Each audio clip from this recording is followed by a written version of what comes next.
1 second you're in a Ferrari, going 150 miles per hour. Then, these are the soccer players that almost died. And for Cristiano Ronaldo, just 3 days after buying his dream car, an accident changed his life forever. On January 8th, 2009, it was an unusual morning for Ronaldo, because his coach was calling for an early practice after Manchester had just suffered a heartbreaking loss. So Ronaldo's teammates, they were counting on him to be there, but he was nowhere to be found. See, Ronaldo, he overslept, and eventually he did wake up and see all the notifications, so he jumped out of bed immediately. Now we all know Ronaldo takes his game seriously, so not showing up to a practice, that was unacceptable. But I mean, he did only have 20 minutes to get all the way across the city, but he was not gonna disappoint. And there was one car in his garage that could get that job done. But little did he know, getting in that car would be the biggest mistake of his life.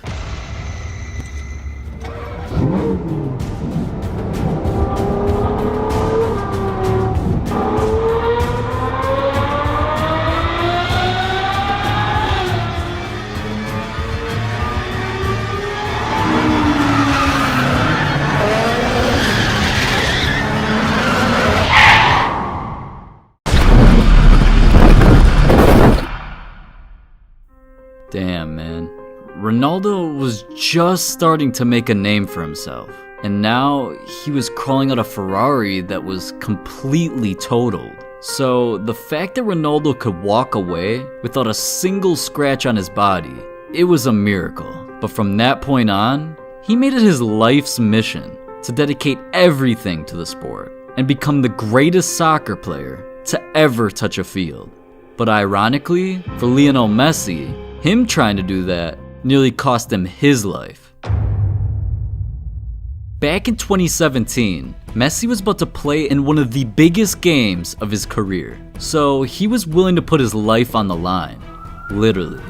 Barcelona was going up against Juventus in a heavily anticipated Champions League matchup, and Juventus had already won the first leg 3-0, so Messi knew if he didn't come in and have the game of his career, he was heading home.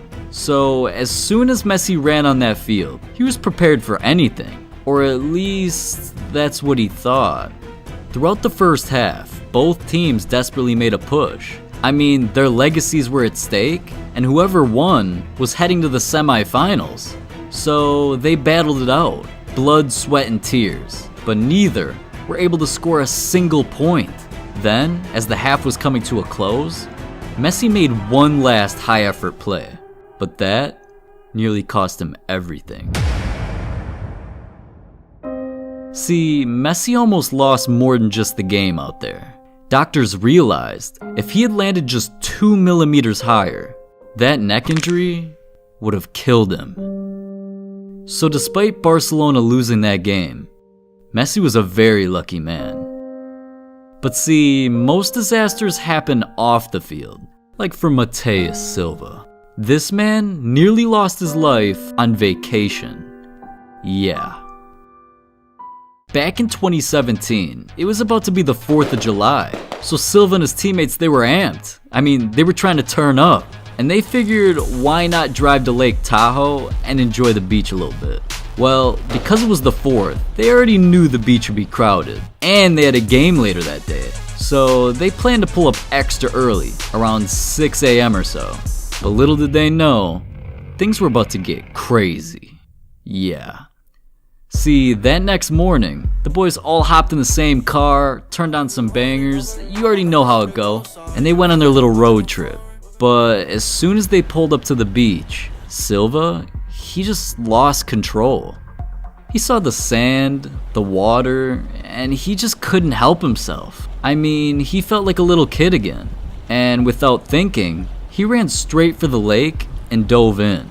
And low-key, it was kinda beautiful. I mean, the way the sun was just bouncing off the water, this dude was kinda looking like Michael Phelps out there. So the boys watched him swim all the way out to the buoys. But that's when it happened.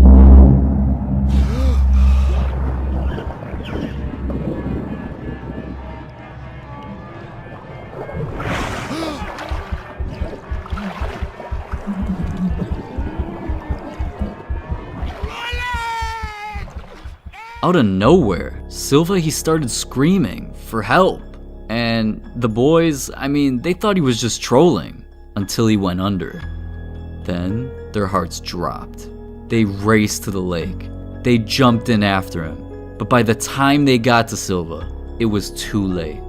He wasn't breathing and he had no pulse. So they had to swim to shore and think fast. Luckily, a lifeguard came running to the rescue. And he tried giving CPR, but it wasn't working. So they had no choice. 911, what's your emergency?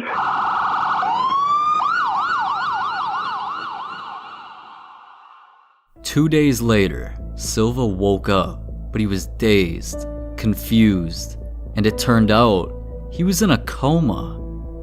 See, when he jumped into that lake, he was so excited, he didn't realize the water was freezing. So as soon as he got in, his body went into shock and it caused his heart to stop. He's just lucky his boys were there because they literally saved his life.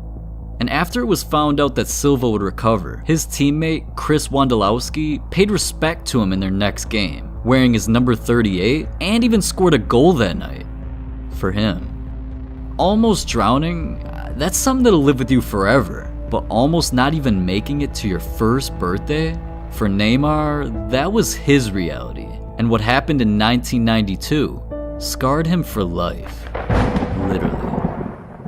See, at the time, Neymar was only 4 months old. And him, his dad, and his mom were driving to visit some relatives. But that's when things turned deadly. See, living in Brazil, the family was driving up the mountains. But out of nowhere, a ridiculous storm hit.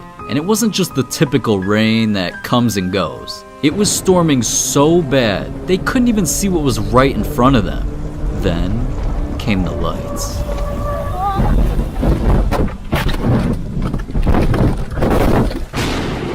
The family was in an accident, and everybody was hurt. And even though it was storming, Neymar's dad remembers everything as it happened. He said, "A car came towards me. I tried to swerve, but it hit us full on my door side. My left leg landed on top of the other, dislocating my hip, and I was desperate. I said to my wife, I'm dying, but my worst fear was the next thought in my head. Where was Junior?" See, the car was hit so hard that Neymar literally disappeared, and the family had no idea where he went. His dad looked everywhere, inside the car, on the street, outside the car, in the bushes, just nothing. They couldn't find him. They didn't know what to do until they heard crying. It was Neymar, and he was trapped. His dad looked underneath the driver's seat, and there he was, covered in blood. Neymar's head was cut from a piece of glass. So the family, they had no choice. They immediately rushed him to the hospital. Neymar came face to face with death, and he wasn't even old enough to understand words or to even know what was going on. So when Neymar's dad found out that he was going to be okay, all he honestly could do was thank God. And from that point on, he knew Neymar was blessed. Now, as scary as Neymar's situation was, nothing compares to Angel Di Maria living every day with a target on his back. And lately, things have gotten so crazy, people literally came after his entire family. Yeah.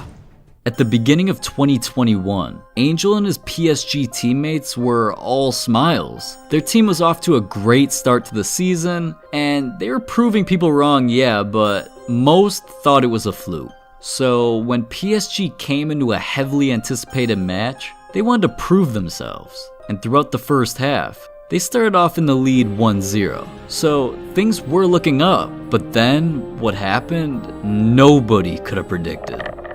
During the 62nd minute, phones of everybody on the team were ringing off the charts. I mean, it was crazy. And out of nowhere, Angel had to be escorted out of the arena in the middle of the game. What was going on? Well, his family was in danger. It turns out, some criminals had their eyes on Angel's house, and they knew when he'd be gone. As soon as they found out it was game day, they saw an opportunity, and they took it. While it was only Angel's wife and his 2 daughters at home, the criminals broke in and held them hostage. And they ran around the house, grabbing anything valuable that they could find. And that's when they stole Angel's entire $600,000 jewelry collection, hopped in a getaway car, and escaped like a GTA heist. And what's crazy is, this wasn't even the first time Angel's house was broken into. So immediately after this, he had no choice and hired security. It was more than his own life at risk now.